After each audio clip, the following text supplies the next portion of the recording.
Schedule বিলম্বে আজও রেলযাত্রীদের দুর্ভোগ।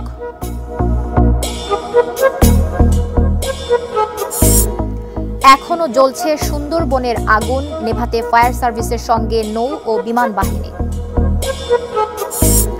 পাল্টাপাল্টি অভিযোগে উত্তাপ, সম্পদ বেড়েছে অধিকাংশ উপজেলা চেয়ারম্যানের। Sponsored by Walton Non-Stop Millionaire Offer, RR Kabel and Online Properties Limited.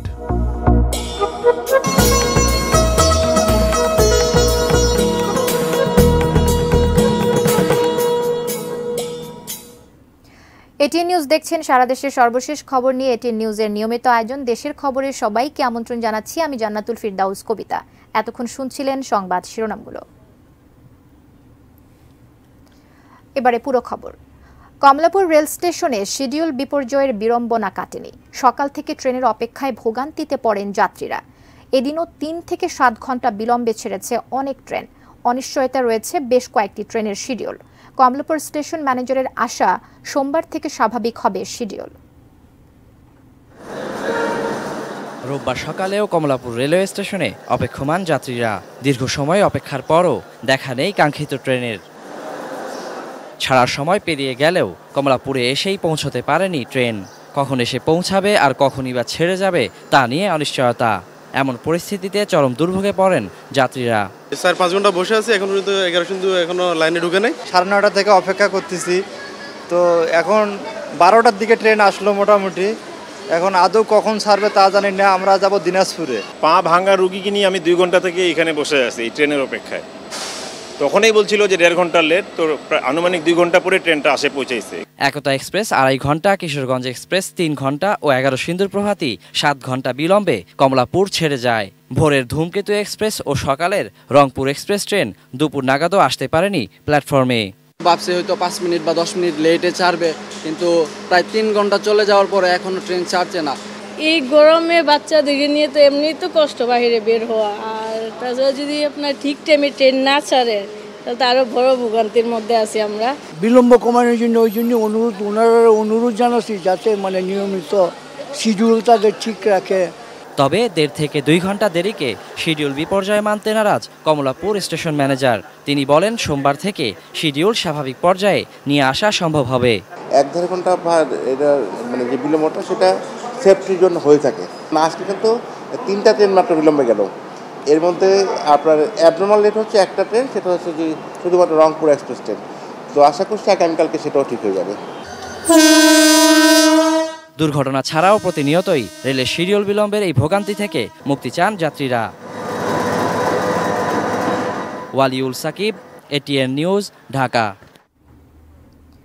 সুন্দরবনের পূর্ব বন বিভাগের চাঁদপাই রেঞ্জের আমরবুনিয়া এলাকায় এখনও আগুন জ্বলছে। সকাল থেকে ফায়ার সার্ভিসের সঙ্গে যোগ দিয়েছে নৌ ও বিমান বাহিনী আগুন নিয়ন্ত্রণে, তবে পুরোপুরি নেভাতে সময় লাগবে বলে জানিয়েছে ফায়ার সার্ভিস। বাগেরহাট প্রতিনিধি আমিরুল বাবু ও মোংলা প্রতিনিধি নিজামুদ্দিনের পাঠানো তথ্য ছবিতে দেখে নেব ডেস্ক রিপোর্ট। বিশ্বের সবচেয়ে বড় ম্যানগ্রোভ অরণ্য সুন্দরবন। শনিবার বিকেলে সুন্দরবনের আমরবুনিয়া অঞ্চলে আগুন দেখতে পান জেলেরা। খবর পেয়ে বন বিভাগ, ফায়ার সার্ভিস ও পুলিশ ঘটনাস্থলে যায়, তবে রাত নেমে আসায় আগুন নিয়ন্ত্রণে আনা যায়নি। রোববার সকালে আগুন নিভানোর কাজ শুরু করে ফায়ার সার্ভিস। পরে নৌবাহিনীর ফায়ার ফাইটিং টিমও আগুন নিয়ন্ত্রণে যোগ দেয়। ড্রেন কাটতে আসি, পানি দিতে আসি, আমরা প্রায় নিয়ন্ত্রণে আইছি। আগুনের এই ফিল্ডে ড্রেন দিতে দিতে জানি আগুনটা একটু না আসে, গরমে খুব ক্লান্ত হয়ে গেছে।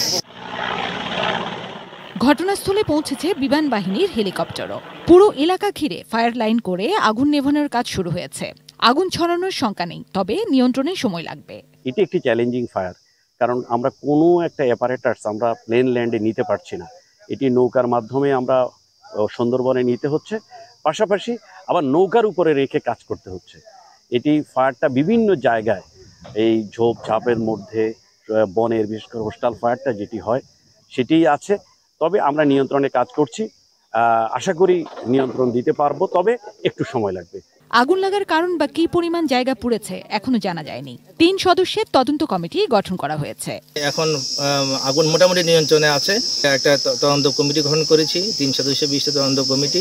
তারা বিস্তারিত তদন্ত করে জানাবে। এখন আমাদের দায়িত্ব হলো, আমাদের প্রাথমিক দায়িত্ব হলো যে আগুনটা নিয়ন্ত্রণে আনা। জিনিয়া ইসলাম, ডেস্ক রিপোর্ট, এটিএন নিউজ।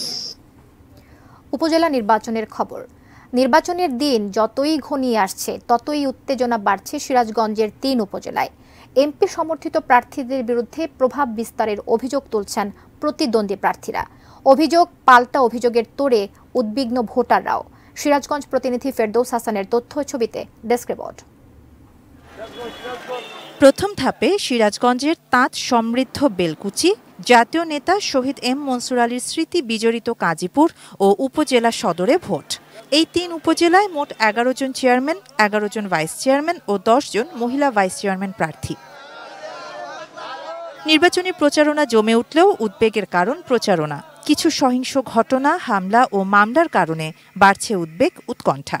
সংবাদ সম্মেলন করে কাজীপুর উপজেলার 2 চেয়ারম্যান প্রার্থী মোহাম্মদ আবুল কালাম আজাদ ও আশরাফুল আলম অভিযোগ করেছেন বর্তমান উপজেলা পরিষদ চেয়ারম্যান খলিলুর রহমান সিরাজি নিজেকে দলীয় ও স্থানীয় এমপি তানভীর শাকিল জয়ের সমর্থিত প্রার্থী হিসেবে ঘোষণা দিয়ে প্রভাব বিস্তার করছেন।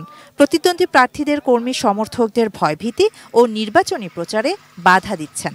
গাজীপুরের বিভিন্ন স্থানে প্রতিদ্বন্দ্বী প্রার্থী খলিলুর রহমান সিরাজি সন্ত্রাসী বাহিনী আমার এবং আমার কর্মীদের উপর নির্বাচনের প্রচারে বাধা প্রদান করতেছে। তারা প্রকাশ্যে আমাকে নির্বাচন হতে সরে দাঁড়ানোর জন্য হুমকি প্রদান করেছে। সংযোগে ছিলাম, সেখানে ছাত্রলীগের, যুবলীগের কর্মীরা আমাকে বাধা প্রদান করে। তবে খলিলুর রহমান সিরাজি নিজেকে দলীয় প্রার্থী দাবি করার কথা স্বীকার করলেও কাউকে মারপিট বা ভয়ভীতি দেখানোর অভিযোগ মানেননি। বিভিন্ন জায়গায় গিয়ে শুধু অভিযোগ করে বেড়াচ্ছে এই নির্বাচনটাকে বিতর্কিত করার জন্য। আসলে তারা ভোটের প্রতিদ্বন্দ্বিতায় নাই। বেলকুচি উপজেলায় নিজের প্রতিষ্ঠানের জিএম মোহাম্মদ আমিনুল ইসলাম সমর্থন পাচ্ছেন স্থানীয় এমপি আব্দুল মোমিন মণ্ডলের।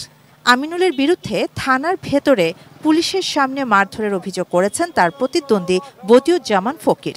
উল্টো তার বিরুদ্ধেই আবার সন্ত্রাসী কর্মকাণ্ডের অভিযোগ আমিনুল ইসলামের। ইঞ্জিনিয়ার আমিরুল সাহেব 40-50টা হুন্ডা নিয়ে এসে থানায় ঘেরা করে অসৃষ্টি ভাষায় আমার সম্বন্ধে গালিগালাজ করছে। এখন পর্যন্ত আমাকে হুমকি দামকি, পান্নাসের হুমকি দামকি দিয়েই যাচ্ছে। প্রার্থীদের এমন অসহিষ্ণু মনোভাব ও নির্বাচনী সহিংসতায় উৎকণ্ঠায় ভোটাররা। ভোটের জন্য সুস্থ পরিবেশ থাকে, সেন্টারে কোনো দাম ওই রকম না। ভোট সুস্থভাবে আমরা নিজের ভোট নিজে দিতে পারি।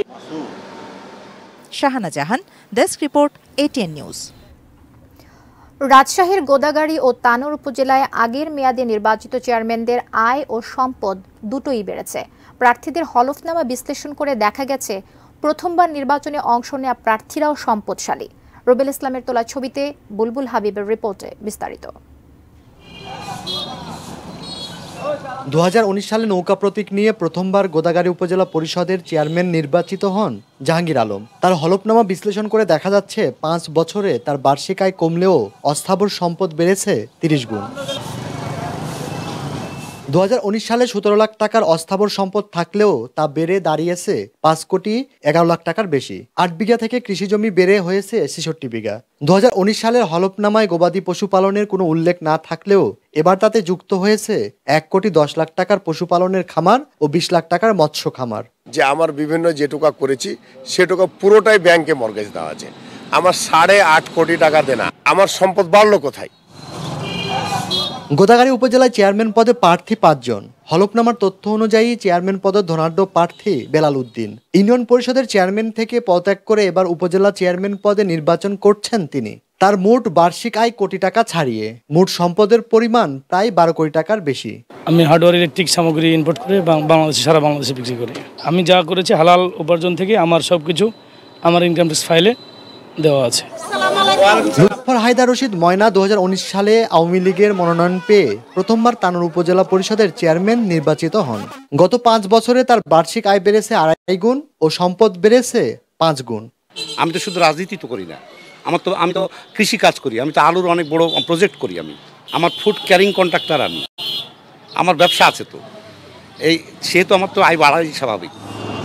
তানোর উপজেলায় চেয়ারম্যান পদে আরেক প্রতিদ্বন্দ্বী প্রার্থী আব্দুল আল মামুন। হলফনামার তথ্য মতে তার বার্ষিক আয় 14,17,118 টাকা। স্থাবর ও অস্থাবর মিলে সম্পদ রয়েছে 2,10,50,451 টাকার। বাবার একটি ছেলে আমি, আমার বাবার 70-72 বিঘা সম্পত্তি। আমার যা হলফনামায় যেটা আছে, হলফনামার সঙ্গে ইনকাম ট্যাক্সের যেটা আছে হুবহু মিল আছে। বুলবুল হাবিব, এটিএন নিউজ, রাজশাহী। তীব্র গরমে তপ্ত হয়ে উঠেছে নরসিংদীর পলাশ উপজেলা পরিষদের নির্বাচনের প্রচারণা। বিস্তারিত জানতে সেখান থেকে আমাদের সঙ্গে সংযুক্ত হচ্ছেন সহকর্মী আবুল কালাম আজাদ। বলছিলাম আর দুদিন পরেই নরসিংদীর পলাশ উপজেলা নির্বাচন, যে নির্বাচনকে ঘিরে পরিস্থিতি বেশ তপ্ত হয়ে উঠেছে। এই তীব্র গরমের মধ্যেও ভোটারদের উচ্ছ্বাস যে সাধারণ ভোটাররা যাতে নিরাপদে নির্বিঘ্নে সুষ্ঠু সুন্দর পরিবেশে ভোট কেন্দ্রে যেতে পারবেন, কারণ এখানে প্রায় 1,80,000-এর উপরে ভোটার রয়েছেন নারী পুরুষ মিলে, যার কারণে ভোটারদের মধ্যে একটি উৎসবের ভাব যেমনি রয়েছে তেমনি কিছুটা উদ্বেগ বা শঙ্কাও রয়েছে। তার কারণ স্থানীয় একজন সংসদ সদস্যের শ্যালক, তিনি এই উপজেলা পরিষদ নির্বাচনে চেয়ারম্যান পদে প্রতিদ্বন্দ্বিতা করছেন দোয়াত কলম প্রতীকের প্রার্থী শরীফুল হক। তার কাছ থেকে আমরা বিভিন্ন বিষয়ে ব্যাখ্যা পেয়েছিলাম। একটু প্রথমে বলি যে তিনি বলেছেন যে রঙিন পোস্টার এবারে নির্বাচনের প্রচারণায় একেবারেই শতসিদ্ধ করে দেওয়া হয়েছে, তবে ল্যামিনেটিং পোস্টার যেগুলো রয়েছে সেটি আসলে নির্বাচনী প্রচারের আচরণবিধি লঙ্ঘন। তাই রঙিন পোস্টার অবশ্যই ব্যবহার করা যাচ্ছে, যার কারণে এখানেও আমরা সেটি দেখতে পেয়েছিলাম। উপজেলা নির্বাচন কর্মকর্তা জানিয়েছেন যারা এই পোস্টার বা প্রচারণার ক্ষেত্রে যে অনিয়মগুলো করছেন সেই বিষয়ে তাদের কাছে যখনই অভিযোগ আসছে তখনই তারা চেষ্টা করছেন সেই পোস্টারগুলোকে বা ল্যামিনেটিং পোস্টারগুলোকে সরিয়ে নেবার জন্য। জাবেদ হোসেন তার ক্যাম্পে হামলা করেছেন বলে যে অভিযোগটি তিনি ব্যাখ্যা করেছেন, বিএনপির একজন কর্মী তাদের ক্যাম্পে আশ্রয় নিতে গিয়েই আসলে মূলত দ্বন্দ্বের শিকার হন। তো এরকমটি আমাদেরকে ব্যাখ্যা করেছেন। তো এই ছিল আমার কাছে সবশেষ।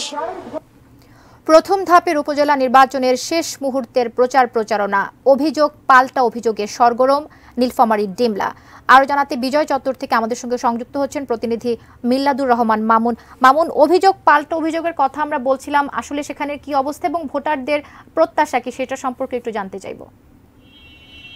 ধন্যবাদ কবিতা। শুরুতে একটি তথ্য দিয়ে রাখি যে আসলে প্রথম ধাপে যে আগামী 8 মে নির্বাচন হবে সেখানে কিন্তু নীলফামারীর দুটি উপজেলা অর্থাৎ ডোমার এবং ডিমলা এই দুটি এই দুটি উপজেলা পরিষদের নির্বাচন অনুষ্ঠিত হবে। তো আমরা এখন আছি নীলফামারীর ডিমলা উপজেলা পরিষদে।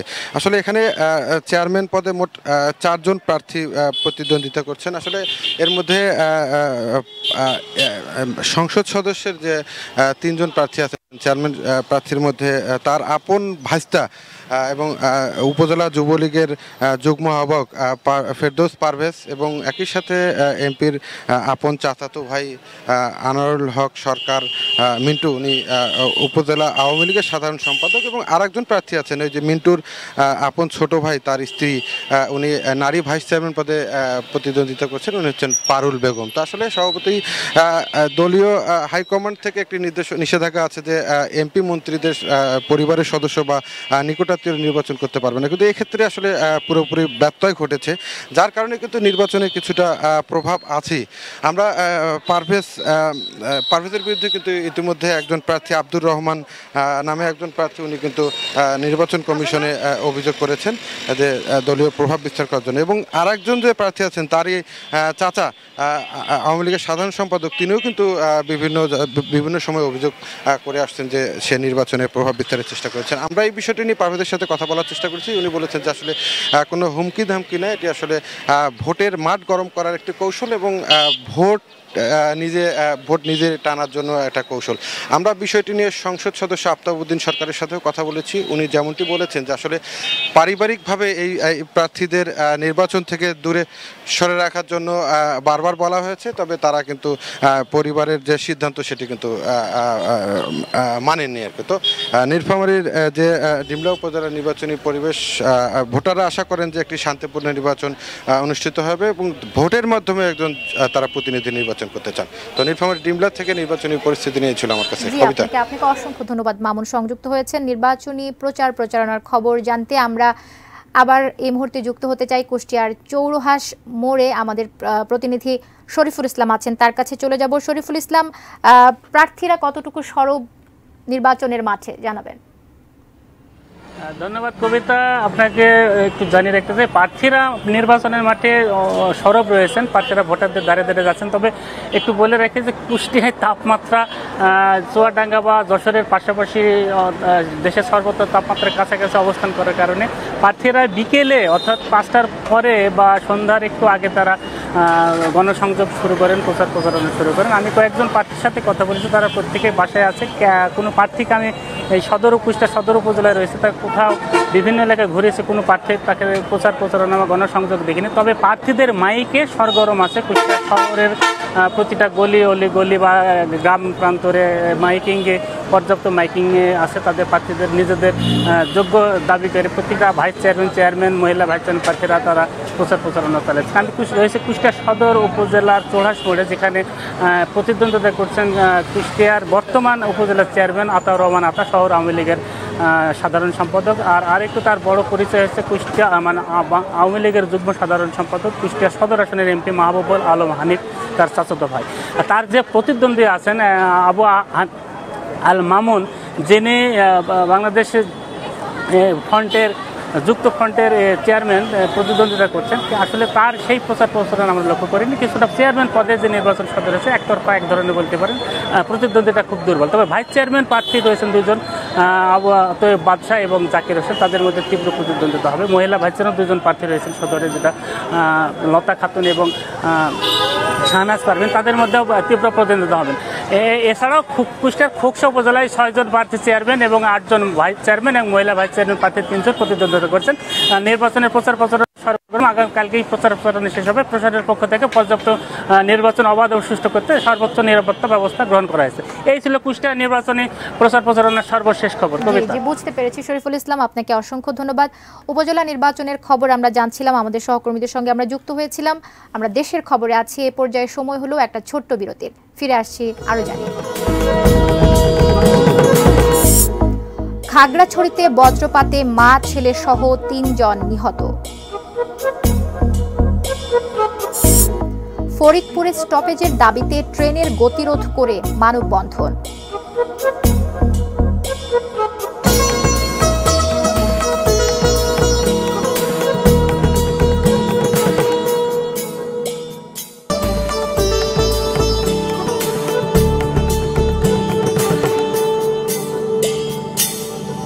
ফিরে এলাম দেশের খবরে। ধন্যবাদ এতক্ষণ আমাদের সঙ্গে থাকার জন্য। নাটোরের লালপুরের নর্থ বেঙ্গল সুগার মিলের গণহত্যা দিবস আজ। 1971 সালের এই দিনেই সুগার মিলের ভেতরে 150 নিরীহ বাঙালিকে নির্মমভাবে হত্যা করে পাকিস্তানি হানাদার ও রাজাকারেরা। 71-এর 5 মে তারিখে পাকিস্তানি সেনারা মিলের দখল নেয়। মিলের তৎকালীন জিএম লেফটেন্যান্ট আনোয়ারুল আজিম সহ অন্তত 150 কর্মকর্তা কর্মচারীকে অফিসার্স কোয়ার্টারের পুকুর ঘাটে নিয়ে যায় তারা। সারিবদ্ধভাবে দাঁড় করিয়ে ব্রাশ ফায়ার করে পাকিস্তানি সেনারা। মৃত্যু নিশ্চিত করতে বেয়োনেট দিয়ে খুঁচিয়ে লাশগুলোকে পুকুরে ফেলে দেয়া হয়। মুহূর্তে পুকুরঘাট লাশের স্তূপে পরিণত হয়। স্বাধীনতার পর শহীদদের শ্রদ্ধা জানাতে ওই পুকুরটির নামকরণ করা হয় শহীদ সাগর। খাগড়াছড়ির দীঘিনালা ও রামগড়ে বজ্রপাতে মা ছেলে সহ 3 জন নিহত হয়েছেন। ভোর 5টার দিকে দীঘিনালার মেরুং ইউনিয়নের মধ্য বেদছড়ি গ্রামে বজ্রপাতে হাসিনা বেগম ও তার 8 বছরের ছেলে হানিফ মিয়ার মৃত্যু হয়। বজ্রপাতে তাদের টিনের ঘরটিতে আগুন ধরে যায়। পরে দীঘিনালা ফায়ার সার্ভিসের কর্মীরা গিয়ে আগুন নেভান এবং মা ছেলের মৃতদেহ উদ্ধার করেন। বজ্রপাতের সময় হাসিনা বেগমের স্বামী সাদেক আলী বাড়িতে ছিলেন না। একই সময় রামগড়ের ডাক্তার টিলায় বজ্রপাতে গগজ মারমা নামে 50 বছর বয়সী এক ব্যক্তির মৃত্যু হয়।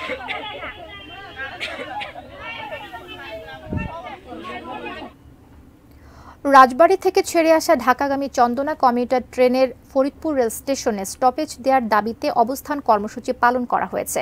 ট্রেনটি থামিয়ে বিক্ষোভ করেছেন জেলাবাসী। রাজবাড়ী থেকে ভোর 5:40 চন্দনা কমিউটার ট্রেনটি ফরিদপুর এসে পৌঁছালে বিক্ষোভধরা ট্রেনটির সামনে অবস্থান নিয়ে গতিরোধ করে।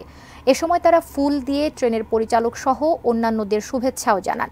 ফরিদপুর রেল স্টেশনে স্টপেজের বিষয়ে সিদ্ধান্ত নেয়ার জন্য রেলমন্ত্রীর প্রতি আহ্বান জানান স্থানীয়রা। বিক্ষোভের মুখে প্রায় 10 মিনিট ট্রেনটি সেখানে অবস্থান করে।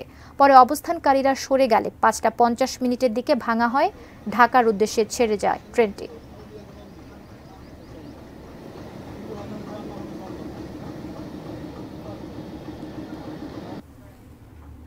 দেশের খবর শেষ করব, তবে যাবার আগে শিরোনামগুলো দেখে নিচ্ছি এক নজরে আরো একবার। শিডিউল বিলম্বে আজও রেল যাত্রীদের দুর্ভোগ।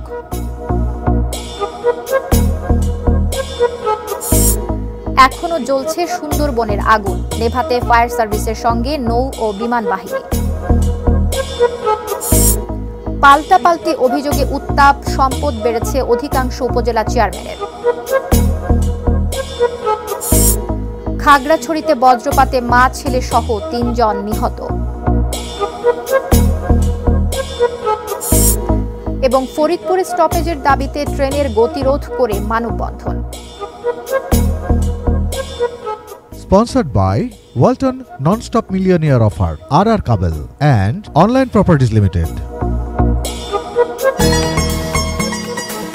দেশের খবর আজ এ পর্যন্তই। কাল আবারও দেখা হবে একই সময়, সে পর্যন্ত সঙ্গেই থাকুন।